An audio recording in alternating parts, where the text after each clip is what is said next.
Welcome to Konoha Crush, a clandestine effort to exhaustively research and document events occurring in and around the village hidden in the leaves. I'm Ruby. I'm Glenn. Hey Glenn, we're here again. We're here to talk about Naruto, and I guess anything else, if either of us have done anything else before we get into Naruto, but... No, not really. Not really. I've been playing the latest story chapter in Fate Grand Order, which is kind of like anime. Yeah, it's pretty close to anime. It's pretty close to anime. That's like the main, here's the thing with the narrative that I've been picking away at the last week or so.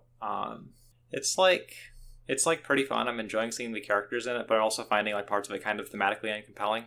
Do you mind if I talk about Fate Grand Order in the podcast, or is this going to be terribly boring to you? No, go ahead.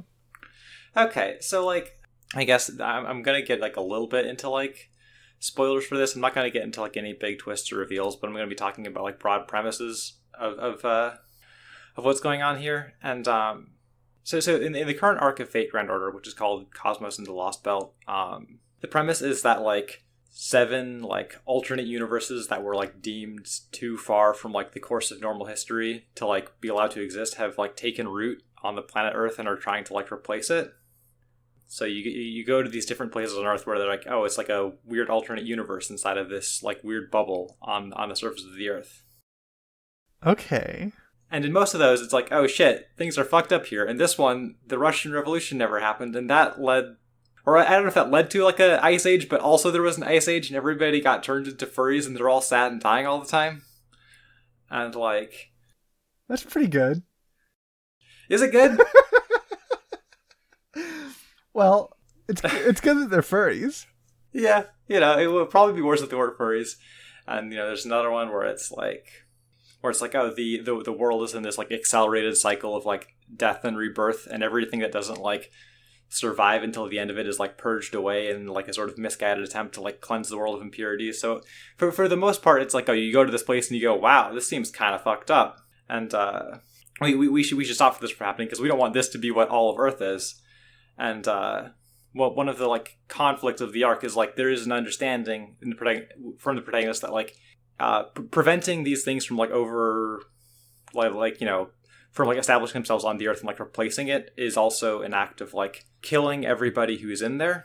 Not directly, but they'll stop existing and die. And so sort of the inevitable point that this builds to is in the current one.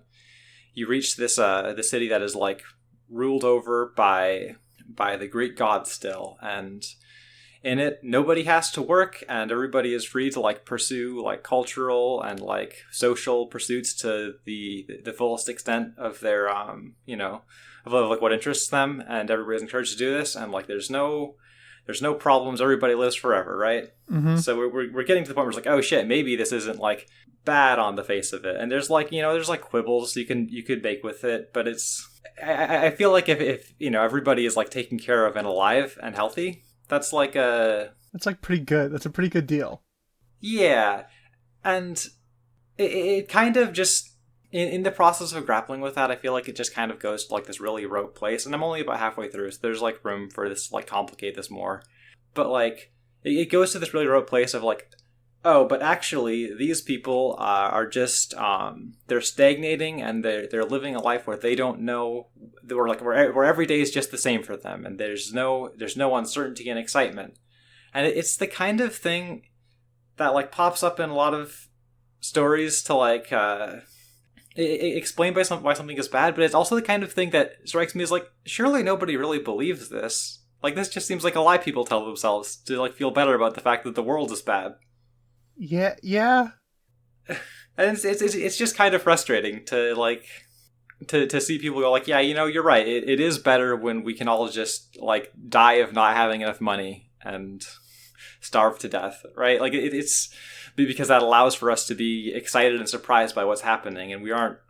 Yeah, but even if, and I am taking this as a big concession on to their point. Even if it is the case where somebody needs a modicum of strife in order to be fully fulfilled as a person, even if everybody's needs are taken care of, you're still gonna have interpersonal conflict, right? What if you both like the same girl, right? Like, what if what if the person across from you like chews weird and it bothers you all the time? And it's just something I've been thinking about, right? Like, because this is such like a broadly established trope, I feel like where you get to like, oh, this seems perfect, but actually people need problems, and it just struck me that way of like, no, does anybody really think this? Does anybody really like see that and go like, that's true? I'm glad that my life is bad. Yeah, it fucking rules that I have no money.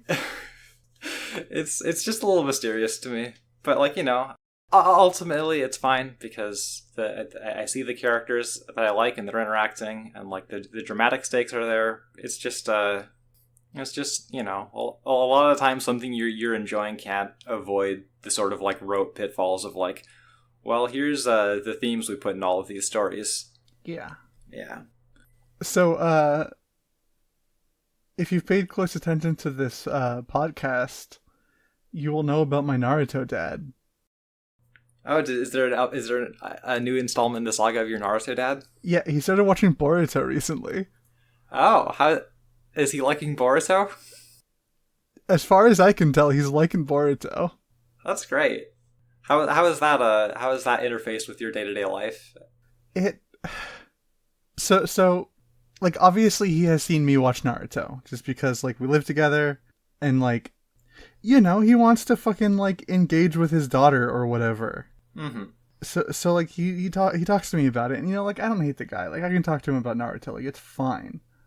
That's fine. But he makes sure to watch Boruto in front of me. Oh, okay. I guess that's a choice he could be making.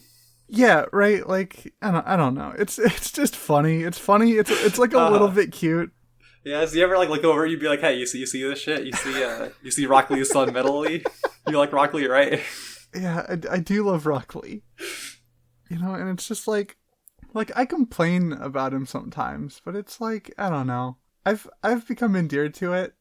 You know, that's I don't know, something about my dad. I like that. That's you know, that's maybe something you can feel grateful for, that you can have that kind of like awkward, like, yeah, you know, this is like kind of annoying, but it's also a little endearing and it's fine. Yeah. You know, it doesn't seem like the worst thing in the world. Yeah, he could stand to cut it out with the fucking R slur when he's playing Apex Legends. I'll tell you that much. Oh jeez, that one should stop. Oh no. Oh no, Gwen. Yeah. That's way less funny. That's way less cute. Yeah, and like the worst part about it is it's a recent habit. Oh no! Oh my god. Somebody's got to talk to him. He's got a bad influence on Apex Legends, I'll tell you what. Oh my god. Oh, that's terrible. I don't want to like rush to move you on from this or anything, but is there anything else you want to say, or should we get into our episodes? No, it's okay. I think we should get into our episodes. Okay, let's get into our episodes. Episode 36, Clone vs. Clone. Mine are better than yours. Naruto rushes a scary clone and it goes all goopy from his punch before sprouting another head and shoulders from the side that got blown out. Kabuto saves Sasuke from a thrown knife after his curse mark makes him lock up. Naruto wants to keep fighting, but Sasuke says none of the clones are real and they're still in the genjutsu. Kabuto adds that the real enemy are hunting around taking pot shots to try and pick them off while they're occupied. Naruto makes a bunch of shadow clones to keep the illusions occupied so the enemy don't have fake attacks to hide behind. Everyone else catches on and joins the fray. With the Leaf Ninja exhausted, the enemy Ray Ninja think it's safe to drop the genjutsu and come out of hiding. So the thing I started thinking about while I was watching these episodes, mm-hmm. it's like I started to get really curious about the mechanics of like constructing and like maintaining an illusion in Naruto, like how much effort it is to maintain this shit. Well, like at what point does you like punch a guy and he turns into slime, then he splits into like a double guy? Mm-hmm. Like at what point does that really help your illusion? At what point is that like you're just going a little too hard? Like is it a lot of extra effort to to do all of that? Yeah, I wonder. Like, because I feel like there's not a lot of like genjutsu guys who talk about what, like nobody ever gets like a genjutsu training arc where they learn about how you do genjutsu in this show. I don't think. And so I'm just wondering, like how much more effort is it to do this shit, or is it like once you have it going, you can just kind of do whatever? Yeah, I'm really curious because like you never see anybody do like a little genjutsu as a trick. Right. It's always like Okay, I mean, we have seen somebody do a little genjutsu as a trick at the start of the Chunin exams when those two guys were like, "Hey, this is the right floor." Right. But you never see someone do like a little genjutsu as like a tactical like. All the like combat genjutsu we see is like full immersion. It's like, hey, you're dead now in a fucked up way. You've been sent directly to hell. Yeah. And maybe it's just like once you got somebody in there, you could just kind of go for it. That's why everybody who does genjutsu is like such an extra weirdo about it. Yeah, I'm gonna put on my like rewriting Naruto hat for a second. I think it would be a cool detail to add to the like combat effectiveness of genjutsu, where all it takes to break out of a genjutsu is realizing you're in a genjutsu. See, I thought you were going to like suggest like a way for Sakura to be good at genjutsu, and she's like trying to like come up with like ways to make a fucked up genjutsu, and Sakura's just like, hey, here's something twisted. No, like I think until you get to like, and like that can be the thing that like Sharingan is really good at vis-a-vis genjutsu specifically, is that like Sharingan genjutsu is like special in that it takes more than knowing it's a genjutsu to break out of like a Sharingan genjutsu. Does that make any sense? I think that makes sense. Yeah, like if they made it so like using a genjutsu was like, rather than the act of like putting something flashy on screen for like a couple of minutes before somebody goes like, wait a minute, it was the act of like trying to construct a believable illusion. That was like a strategical thing you had to like work towards and really consider. Yeah, that could be interesting. Oh well, they don't do that. Instead, I mean, genjutsu is mostly just like we're gonna put something like flashy, weird, and like scary on screen. It's not actually what's happening. But we got you for a moment. Yeah, we got you. It's pretty scary, huh? These guys are like slimy. They're scary.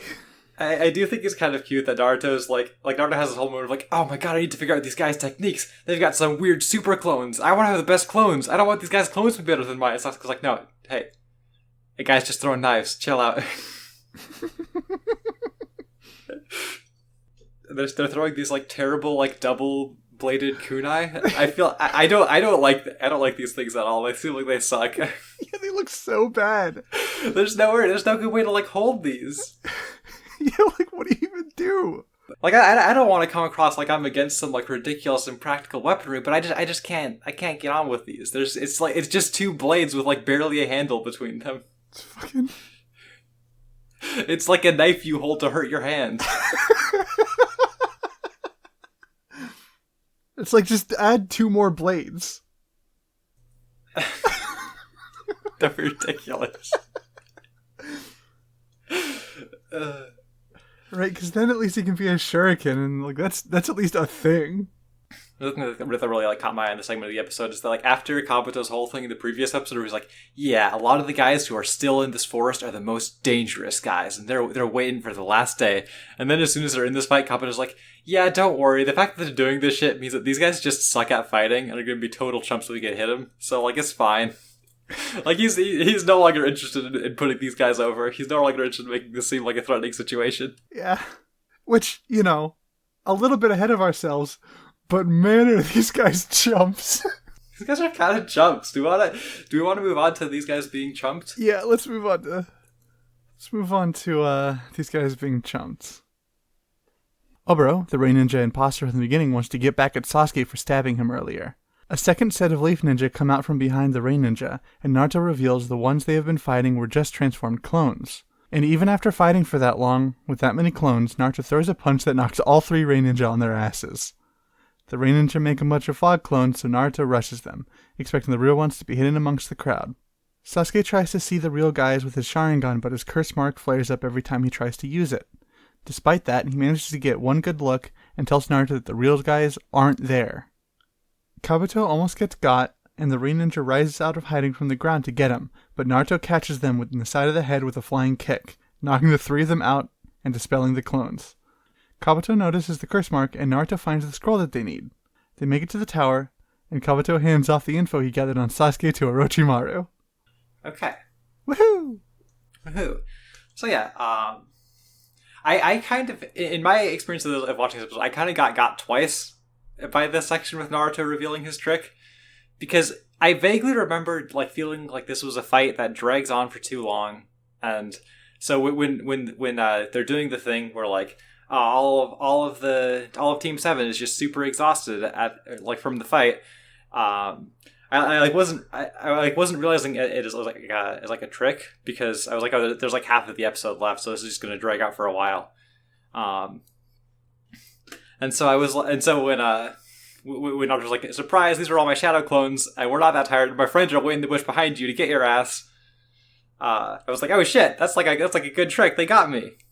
Yeah. And then the second time I got is after Naruto like kicks them all to the ground in like a single hit. I was like, wow, that fight was like really brief and short. I don't know why I thought that was so long. I'm glad that fight's over. That was actually pretty fun, because that's a fun trick for Naruto to do. It's like clever. He's using his abilities in an interesting way. Yeah. And then like a fucking Mario boss, they get back up and they're like, ooh, you hit our weak point. Can you dodge your attack patterns again? And they like stomp on the ground and they like make a million clones again. And I felt like a mockery had been made of me. Which is great, because the way that they go down is getting hit all at the same time again. Yeah. No, like it really does feel like a Mario boss. Which is a good way for a Mario boss to feel, but I don't think you should be aiming for that in your shonen manga. No, probably not.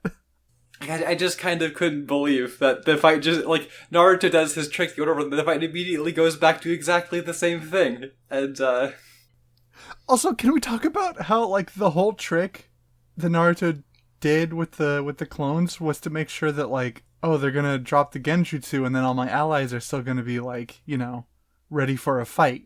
And they're also not ready for a fight? Yeah, no, and then Naruto just goes on to, like, do it all anyway. Again. It's mysterious. It just doesn't work very well. Like, I don't find Oboro being like, I need revenge on Sasuke that compelling, because, like, who the fuck are you? You showed up and you got your ass kicked, like, in, like, 5 minutes earlier in the show. It doesn't mean anything to me. I don't really, like... I do kind of like Kabuto just sort of like extremely suspiciously stumbling through the fight and be like, oh, I don't have any attacks, guys. I'm just here to push you out of the way. Don't worry about it, guys. Jeez, I'm just a little guy. Then like his eyes get really bloodshot to like make one of the rain ninja guys freak out, and then he's just back to, I'm just a little guy. Oh, Sasuke, what's that mysterious bruise you got there? Why are you telling me about your weird bruise, Sasuke? Don't worry about it. Sasuke, can I take some hair samples? No reason. No reason, huh? It's amazing how suspicious he is here. Yeah. It's really fun when he's like you get the reveal at the end of the episode, and he's going to Orochimaru and he's like, hey Orochimaru, take this ninja info card. It's like, fuck yeah. God. Oh no. Like, do you think Orochimaru thinks the ninja info cards are cool, or do you think Orochimaru is just like, just put it on a scroll? I want to believe that Orochimaru thinks the ninja info cards are at least a little cool, or at least charming in the way that, like, yeah, haha, this kid is really into Yu-Gi-Oh. Maybe Kabuto could have been normal if Yu-Gi-Oh existed. Yeah, probably. They don't have Yu-Gi-Oh though. The only card game doesn't exist yet, and is about collecting pictures of real guys you sort of know. Yeah, well, I mean, it's just ninja info cards. I don't know if it's just ninja info cards, but it's ninja info cards without any classified information. Okay. Yeah, did you have anything else you want to say about these? I mean, not episode. Not really. All right. Let's move on. Ha. Episode 37, Surviving the Cut. The Rookie 9 together again. Sakura reads out the poem on the wall, and they figure they need to go ahead and open the scrolls to figure out its meaning. This summons Iruka, who congratulates them. Sasuke asks what would have happened if he was summoned out in the middle of the forest, and Iruka tells them he'd have to knock them out and keep them there until the test ended. Iruka moves in to explain the poem, and tells them not to push themselves too hard on the final test. Naruto shuts him down, and Iruka realizes the kids have grown a lot since he last looked after them.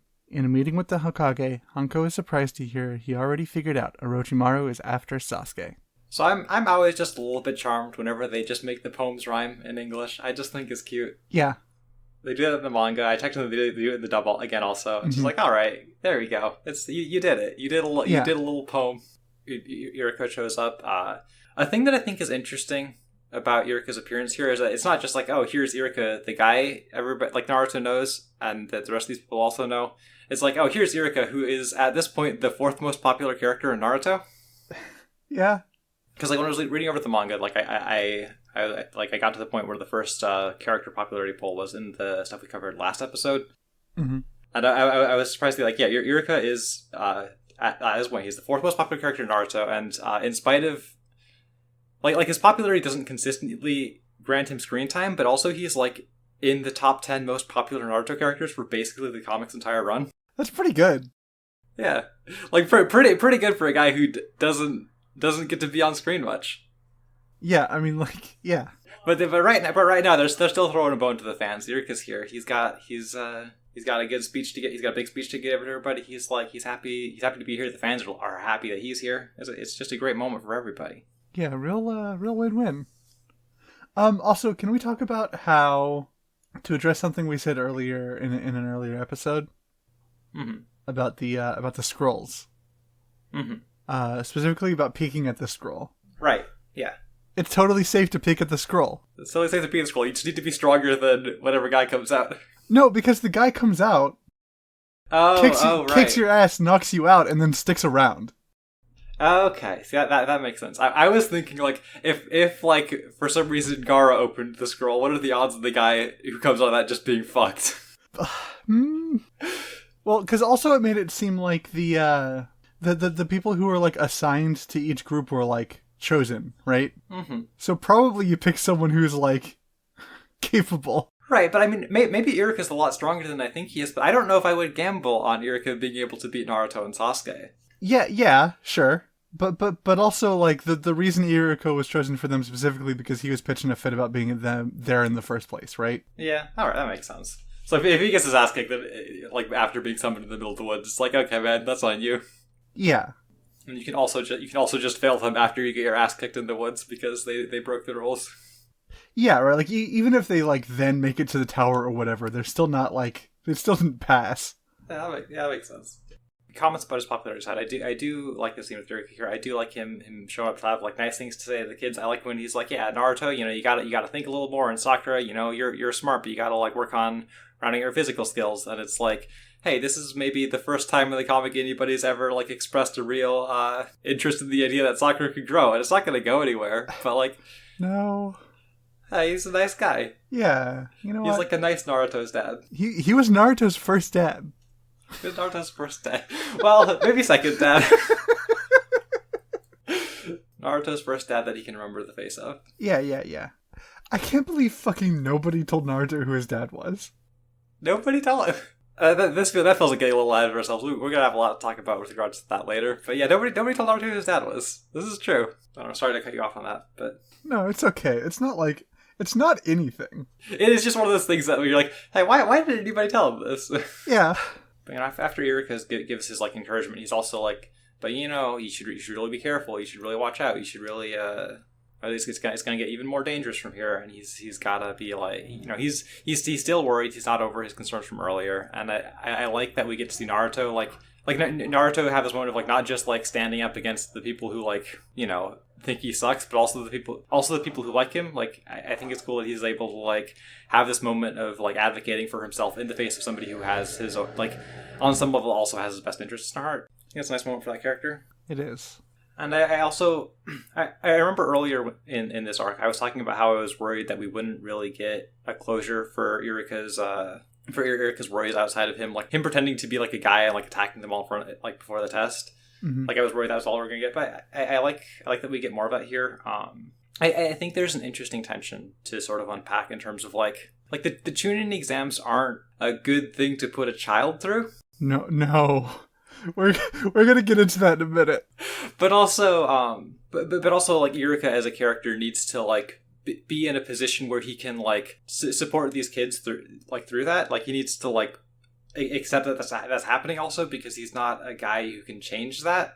And I think that's sort of interesting to think about. Like, it's Yeah, I mean, like, he's definitely like in the position that a lot of adults in like shonen manga stuff are in, where like the story frames it as the right thing to do to let the kids you care about become child soldiers.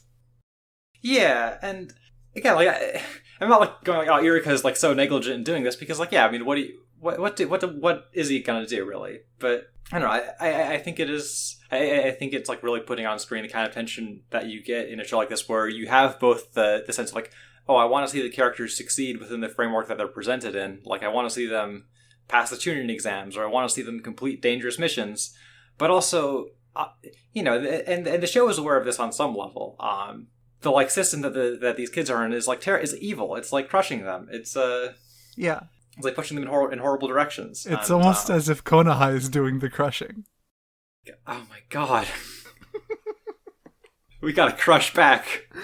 We should do something about this. Somebody should do something about this. It's kind of like what we talked about with Zabuza, where he's like a guy who only knows how to like support Haku by being like, hey, you can be a child soldier for me, and that's what everybody wants to hear. Like, this is just that on like a less immediately harmful level. This is like the way that you can play into that when there's actually like a whole system backing you up and crushing the children, and as opposed to just like, you need to be in the position of the person who crushes the children. Yeah. I don't have like a conclusive statement about that right now, because it's just kind of be like a running theme through this arc and also the show. But I just wanted to talk about that there. Yeah, and like, it's worth noticing that like, yeah, this is how that kind of thing manifests in a more like structured, systematic setting. Mm-hmm. And like, there isn't really more to say about it, just because that's just how it is in the show right now. Mm-hmm. Talk about Anko. Yeah, so I'm starting to get worried. I'm starting to wonder how much of like my investment in Anko the last time I watched the show was me just inventing things whole cloth. Like, because Anko is in this scene and she's talking to the third Hokage a little bit, but this scene isn't about her. And I'm like trying to remember if there's actually another scene where we get more into like her personal concerns, or if I was just like on like full blast projection mode, making shit up about Anko that to relate to last time I watched this show. I'm really concerned that I'm gonna like hoist myself by saying that I think Anko is like interesting and compelling when all of it is just shit I made up. What kind of stuff? I mean, if you don't want to get into it now, we don't have to. But like, yeah, I mean, like I didn't have like these like thoughts prepared in a particularly like presentable manner right now. So like maybe I kind of want to hold off to see if we just to see if we actually do get more later. Okay. But like right now, I'm just like I'm on Anko watching. I'm a little worried that I've like, yeah, because I want to get the full Ruby version. Mm-hmm. Yeah. By like I'm by the end of the arc, if we don't get more Anko stuff, I will let you know what I thought about Anko the last time I watched this show. Okay. But for now, we're just we got our eyes peeled. Yeah, I'm gonna let you borrow my rewriting Naruto hat. Okay, that's great. I would love to wear your Naruto hat for a bit. All right, you ready to move on to the next part? Yeah. Everyone who passed the second exam meets up in front of the Hokage. He explains the true purpose of the exams is to be a fake war, to be watched by the leaders of nearby nations to give them an idea of the village's strengths. Hayate Gecko steps up to announce that there is something that needs to be done before the third exam. All right. So I think there's a bunch to dig into with the second half of this episode, in spite of that summary being pretty short. Yeah. But before we do that, I need to call attention to a really like powerful rando that I've discovered on my search for like Naruto background characters who like are around somewhat consistently, but just don't matter at all. The background of the scene is this guy. This guy is listed on the Naruto wiki as Kabuto Sensei. He does not have a name, but he appears like fairly regularly throughout the background of like various scenes in the anime, and also he appears like one more time in the manga way later in a flashback of like him doing the tuning exams alongside Anko when he was on Orochimaru's team as a child. Okay. And so the thing that's fascinating to me about him is that if the anime is anything to go by, after all of this, he's still with the Hidden Leaf. So either they just didn't look into him at all, or he just doesn't know that his students are working for Orochimaru. while he is also a guy who like worked under Orochimaru before, he is like just in the middle of all of this shit and he has never thought about it. Just the world's biggest oblivious dipshit. Yeah. And I think that's amazing. What a cool guy. How the fuck did this guy make Jonin? Also in this room we have Orochimaru, who is just here. Yeah, Orochimaru's just here. Orochimaru is just here. Like, barely hiding.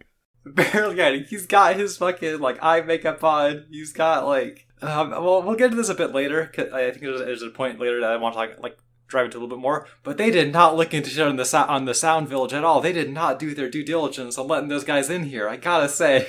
It's really good. Because also, earlier... when Orochimaru was talking to Anko in the Forest of Death, he was like, yeah, three kids from my village are here also. I just feel like that should have raised more alarms than it seems to have. Because, it did not raise as many alarms as it should have, perhaps. Yeah. Because, Orochimaru is standing in this room. But anyway. We've got Hiruzen Sarutobi's big, beautiful speech about, the beautiful ideal of pitting children against each other in false war. Just a big fake war so kids can fight and kill each other. Yeah, look, it's just the best.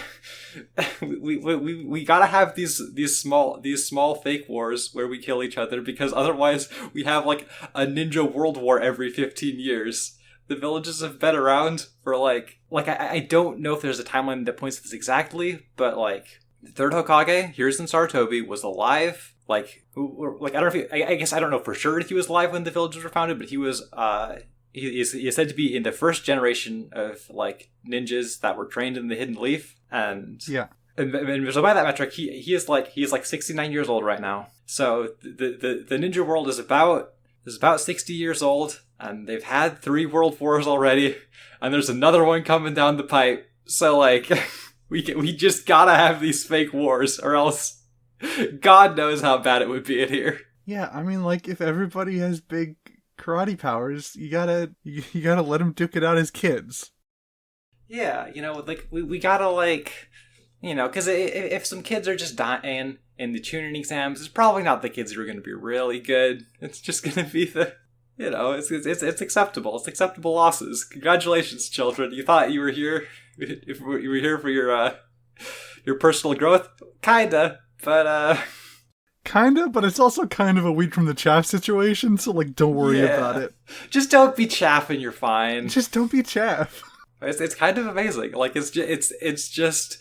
Well, like he's just getting in front of the room and he's like, yep, here's how evil all this shit is. And, some of the people are getting pumped about it. Naruto's like, hell yes, I'm gonna do this for the village. I'm gonna help, like, make it so that whatever violence befalls these other villages is, like, slow and economic and not, like, actual large-scale conflict.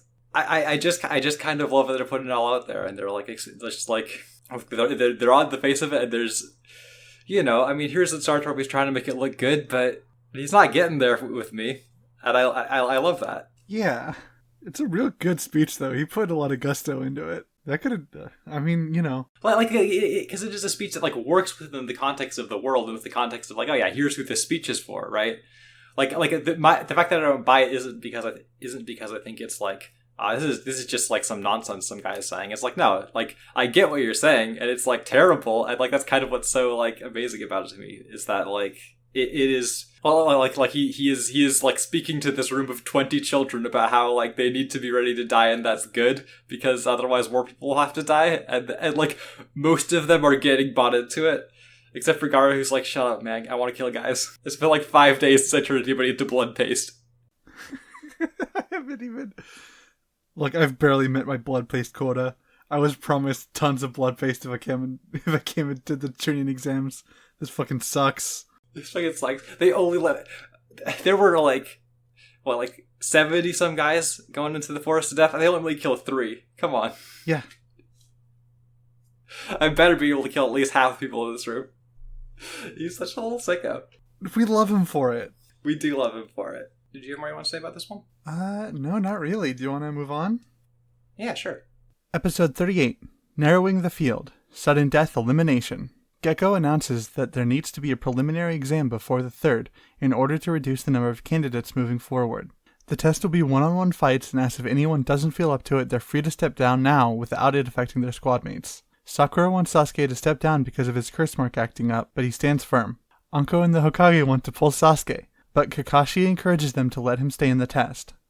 Kabuto raises his hand and says he's too beat up to carry on, and that he's still injured from the encounter with the Sound Ninja before the first test. The Hokage catches on to his funny business and asks Anko to read his file, revealing nothing special except being the sole survivor found barely alive among the dead after a battle as a small child.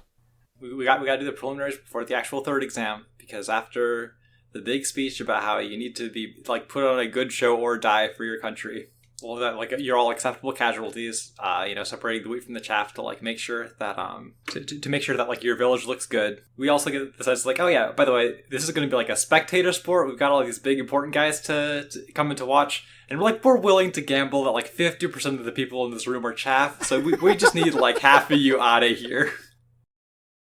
Which has gotta feel like shit. Yeah. Like, I guess it's fine if you win, but... Yeah, I mean, just win. Just don't be chaff. Just win. Just don't lose. It's fine. If you got a problem with it, you should have lost. I think that's another fun wrinkle to this. I think immediately things get a little less fun as we get into the, like, oh shit, Sasuke's in pain. And, like, Anko is like, oh, Sasuke's in pain, we gotta get him out of here. And Sakura is like, oh, Sasuke, you're in pain, we gotta get you out of here. But all the boys are like, no, we can't just do that, we can't just, Like the way in which, like, concern about Sasuke is such a gendered thing here. Like worry about this because he's going to die is, like, such, like, a gendered thing, and also the thing that is ultimately dismissed is, like, it is a layer to this scene I really don't like. Yeah, it's a little bit yucky. Like, there are, like, character levels where it makes sense, right? Like, Anko has been through what Sasuke is going through right now and doesn't want Sasuke to deal with that. And, like, the argument for Sasuke being in there is, like, I mean, it would be, like, bad for Sasuke. Like, you would probably just resent it for the rest of his life. And also, like, when you're organizing this big event, this big fucking sporting event for all of the presidents to come see. Yeah, right. Like, you want the Uchiha to show up. You don't want to pull the last Uchiha from the exam. Because otherwise people are going to think, God damn, this village can't even make the last Uchiha into anything. Fucking sucks shit. It's like that. I think there's, like, a lot of interesting levels on which it works, and, like, it just kind of deflates itself by making it into the thing of, like, oh, the girls are just kind of nagging. They're getting in the way of Sasuke succeeding here, right? Like, it's, yeah. I don't know. I don't like that element of it very much. Like, if it was Anko and Kakashi being like, yeah, okay, no, this kid is in way over his head, like, we need to pull this guy, and the Hokage was, like, standing firm, like, no, he's going to compete. Oh, that would be awesome. And then, like Kakashi has to, like, make the compromise, like, okay, like, Sasuke, I'm gonna play under these circumstances, but like, we gotta, like, put you through it. But no, it's just girls who worry. They gotta cut that out. Yeah, and then fucking Kabuto. Fucking Kabuto is like, all right, I'm out. I'm just a little guy, and it's been a rough week for me. I can't hear. I've totally got a cut under this bandage on my nose still. I didn't just heal that instantly earlier. I'm really not feeling it. I gotta get out of here. Why do you even heal it if he was gonna try it? He just, like, because it hurts. You don't want to have, like, an open wound. Fucking put a bandage on it. He did put a bandage on it, but the bandage is, like, it's still, it's not healed when you have a bandage on it. If you could just heal right away and put a bandage on it, it's better for him. Do you think Kabuto's glasses are real? That's a good question. Do you think he wears them to make him look like a nerd? Oh my god, I hadn't considered this. I don't think Kabuto ever stops wearing the glasses at any point, but that's just because it's part of his character design. It would be weird if he didn't have them. Like, maybe he doesn't need him. I'm choosing to believe this. Right, because, like, oh, if you're so good at fucking medical jutsu or whatever, why don't you just make your eyes good, dipshit? Actually, like, power limiters, he can see too good. The glasses prevent him from seeing the stats of everybody he looks at, and it's overwhelming if you have that on all the time. Kabuto's such a bad spy. I think I really like about Kabuto being like a bad spy is the part where, like, the Hokage's like, hey, wait a second, I've seen that guy before. Didn't he drop out at this exact stage of the Chunin exams 5 times in a row? Yeah, right. Like, Like, once, maybe twice, you can get away with, but eventually you just have to be a Chunin. Or eventually you just have to, like, commit to being a Genin forever. I feel like eventually your teammates are like, no, I don't want to join the Chunin exams with Kabuto. He's just gonna fucking quit again.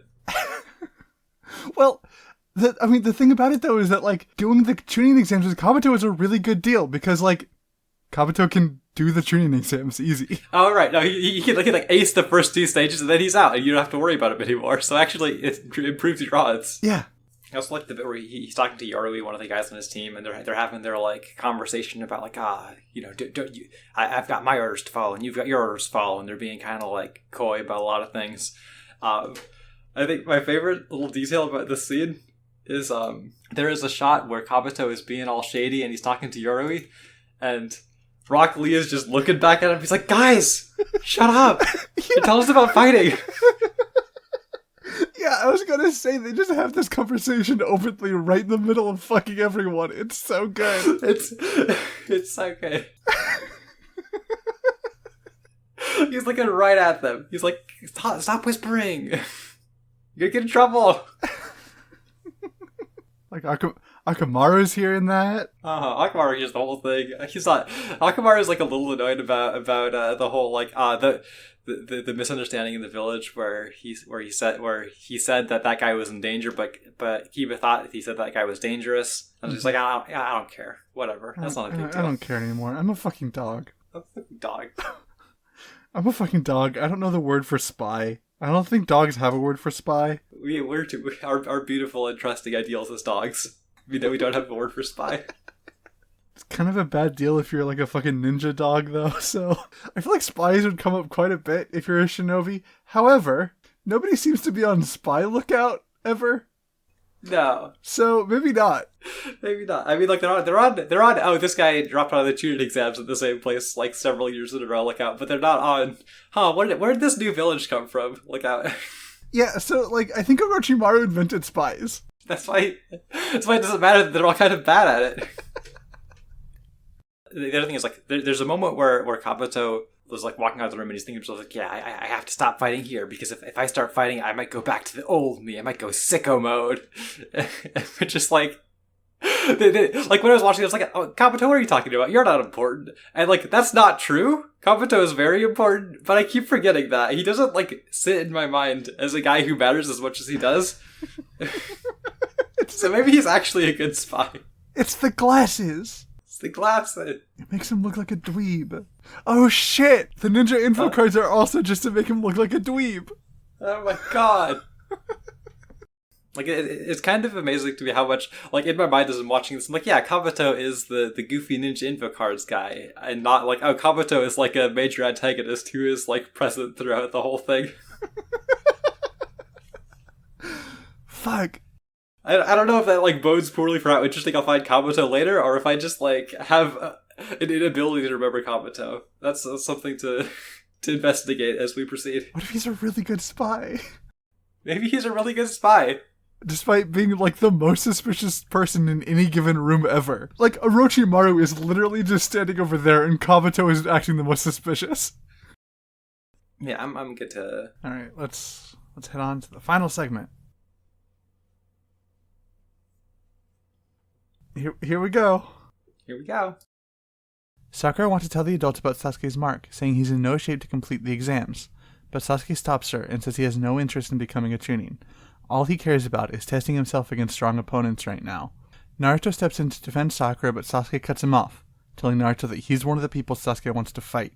The Hokage wants to see how this Sasuke thing pans out and decides to let him continue, but pull him if his curse mark pops off. Gekko lays out the rules for the prelims, and the first matchup is announced. It's Sasuke versus Yoroi Akado, one of Kabuto's boys. Before the match starts, Kakashi approaches Sasuke, letting him know not to use the Sharingan, or he might die. The fight starts, and Sasuke manages to grapple him into a hold, but Yoroi has chakra-sucking hands that make this matchup real bad for Sasuke. Okay.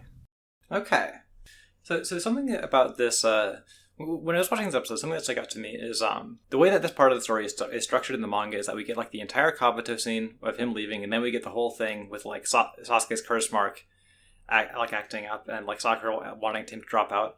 And like, so in the anime, it kind of gets like split up a little bit, by Kabuto like interrupting in the middle of it to be like, hey, I'm going to drop out. Mm-hmm. And so when I was watching this episode, I was like kind of wondering, like, hey, are they going to like use sort of like diffuse the tension of the moment and like make Sasuke a little less mean to Sakura? And they don't really. No, he's still just really mean to her. He's still just like kind of a dickhead. He's like, listen, Sakura, I know your girl brain doesn't understand wanting to be the coolest, most powerful guy, but I've got to do that. But I've just got to fight these boys. I've just got to fight these boys and become the strongest boy. And this is like this is a thing I kind of been turning over in my head, because like, I mean, there's some gender going on, right? And that's not great. But also the thing that's more interesting to me about this is like, I mean, this is not like a good mindset for Sasuke to have, like objectively, and like in the terms of the story also, like this is like a bad state that he's in. This is like the kind of like self-destructive motivation that is going to like push him to fuck up his life in like over the course of the next 100 episodes. Yeah. But also, I do have to wonder if in the terms of like a shonen manga like this, if there is a path of like not doing this, like actually backing out, that would be held as like a respectful thing by this, like a respectable thing by the story, because the structure of the show is so much about like, yeah, the boys are gonna fight and get stronger, so like. Yeah, I mean, like, the only way that they could do it was to have him just, like, collapse out of pain, like, not even being able to stand right now. And, like, obviously need to be pulled. The only way they could do it is if it wasn't his decision. Mm-hmm. Yeah, the structure of the story sort of demands that Sasuke keeps, like, pushing forward like this to be the cool guy. And so, I kind of have to wonder if, like, if the distinction that is being drawn here between like Sasuke doing this in a self-destructive way and Sasuke doing this in like a way that would be fine is like if he's nice about it or not. And like probably like probably in the eyes of the show, like the thing that is like more like the show isn't like presenting a thing where like, oh, the right thing for Sasuke to do would be to drop out. It's presenting like, yeah, it feels to me like because of like the way the scene with the scene with like Anko and the Third Hokage and everything went, and the way that like stuff later in this arc goes, like, oh no, the right thing for Sasuke would be to do this thing that is bad for him but nicer. Yeah, but like nicer and not get fucked up about it. instead of be like a kind of a dickhead and also get fucked up about it. Yeah. The beat in this thing that I do just think is like really good though is where Naruto sees this play out and he's like, Sasuke, this is a little much. This is like this seems pretty bad, and like you're being really mean. And Sasuke's just like, hey, I want to fight you too. And Naruto's like, oh shit, never mind. Like I love how much Sasuke just knows what button to press to like be like, no, Naruto, you're not gonna fucking get in my way here. You're not gonna get me in trouble or like get me disqualified. Like because you want to fucking fight me. Like it's this great moment of him just being like this shithead kid who like knows how to get what he wants in this like one relationship he has. It's pretty good. But, like, also, was that even necessarily what he was trying to do? I don't know. Right? Because, like, definitely I can see it at this point coming from a genuine place, because Naruto, like, objectively did some pretty impressive shit, like, earlier in the woods. Yeah, like, that is also, like, a level on which, like, Sasuke is thinking. But, like, that is the thing, like, how Sasuke is, like... Right, because, like, Sasuke has already had the, like, oh shit, I have to catch up to him now. I think it can be both things pretty easily, right? Like, I think it can be, like... Like, I think it can be, like, hey, I want to fight you. But also it's like, you know, I know you want to fight me too, and you're not going to get in the way of that if I'm putting that on the table. Yeah. And I don't want you to get in the way of that because I don't want anybody to get in the way of that right now. For sure. But yeah, from there we get Gecko laying out the rules, right? And the rules are basically just like, hey, do your best and don't die. It's on you to not die, really. Like, you know, we're hoping the guy you're fighting won't try to kill you too bad, but like, if it seems like he's going to try and kill you, like, tap out on your own. We don't want to see anybody get turned into blood paste necessarily, so maybe we'll step in then, but like... Yeah, right, like, hey, these matches are like semi-serious kind of for funsies, like, don't try too hard not to kill your opponent, but also, like, you know, not getting killed is on you. Mm-hmm. Like, don't be a jerk about trying to kill your opponent. Yeah, right, like, don't, yeah. I just feel like they could have stood to like maybe lower the stakes a little bit on these ones that nobody is even going to be watching. But like I guess it's I guess you can't take the pressure off these kids, or else it's not going to work as well. Yeah, and it's so much harder to moderate a match where you're not allowed to kill. That's true. And, like, you don't know what's gonna kill a guy or not. Like, you can't, like, you don't want to have that be like, yeah, I didn't know what that guy's jutsu did. I didn't realize that was like a heart explosion technique. I couldn't tell from like the ref stand. So like, you just don't want that on your conscience. Yeah, and it's like, we're not gonna pretend the thing we're doing isn't teaching these children how to kill, right? Yeah. Like, all of these magic ninja spells we have is for, like, they're for killing. So, you know, it's just a pain in the ass. It's just a pain in the ass. Right, because, like, what are you gonna do? Teach them, like, bad ninjutsu as a joke? It's okay. We're gonna teach you the baby spells for now, and later you get the actual killing ones. But like, we're gonna teach you like small fire that only hurts a little. Yeah, that's not gonna do anybody any good. Yeah, especially because the guys who know how to punch still know how to like punch you hard enough to kill you, right? Like, it's not. Yeah, like, Rock Lee could turn a normal human into blood paste. That's so scary to think about. I don't want him to do that to anybody. I don't think he does either, so, like, we're good. But, you know, if Rock Lee ever became a sicko... Oh my god. The sicko AU Rock Lee. This is, I don't actually have anything here. I thought I had a bit, I didn't. Sorry. He just starts tearing people apart like a fucking chimpanzee. God. God, he just, like, fucking punches his heart through somebody's chest because a girl is watching. His fist through somebody's chest because a girl's watching. It's like... Bam. A wink. You see that, ladies? Look, I got this heart for you.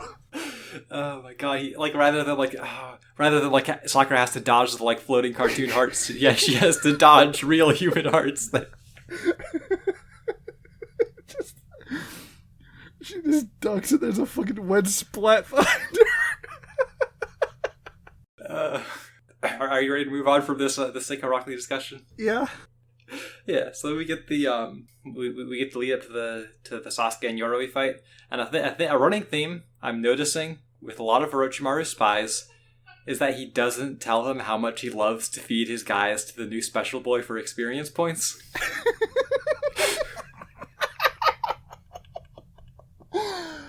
Yeah, because that's really all he's doing here. He's like, yeah, I got some guys here, and basically I want to like put them into like the blender that is Sasuke and see what happens. Yeah, Kabuto's the only one who knows about this. Yeah, that's why he's out. But like, Arya's like, yeah, that's right. I'm gonna fight this kid. I'm sure my jutsu will allow me to. I'm sure my jutsu will allow me to you know get the win here and not make things much worse for myself immediately.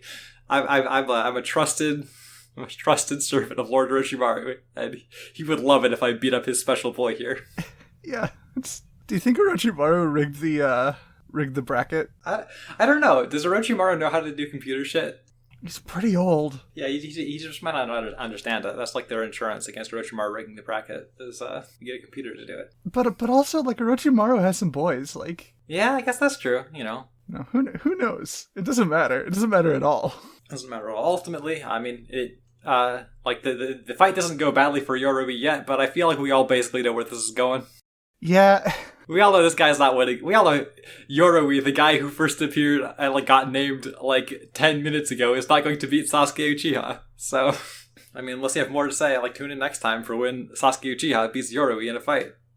Yeah, hey, if you ever wanted to see Yoroi become blood paste, I don't think he becomes blood based. Look. So like don't make any promises that we can't keep. I mean, I'm not gonna make any promises. But like you never like Sasuke could make someone into blood paste. That's so true. We're gonna at the end of this podcast have a list of which Naruto characters could and couldn't make somebody into blood paste. And I guess it's gonna be basically all of them could. But yeah. So it's not really a very valuable exercise. No. I bet Haku would have a hard time. Yeah, maybe if Haku kept growing and learning more techniques. Yeah, I mean, like he never really had all that much of strength. But I don't know. Want me to go ask him?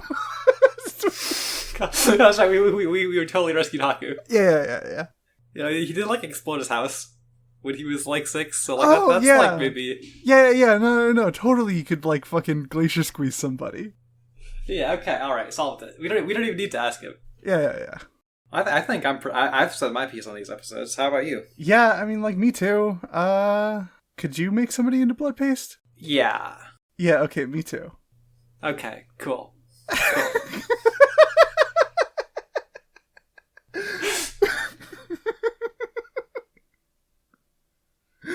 What are we watching next week? Oh, God. Right, numbers. Next week. What was the last one? Episode 38 we watched? The last one we watched? So next week we're watching episodes 39, 40, and 41. Wait. No, you're right. Sorry. Okay. Yeah. Next week we're watching episodes 39, 40, and 41. You made me second guess myself of Naruto. Woohoo! Woohoo!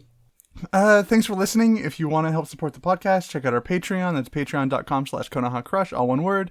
Any images we talk about during the episode will be on our Twitter at Konoha Crush, all one word. Thanks for sticking around. Later, and remember, there is no such thing as filler.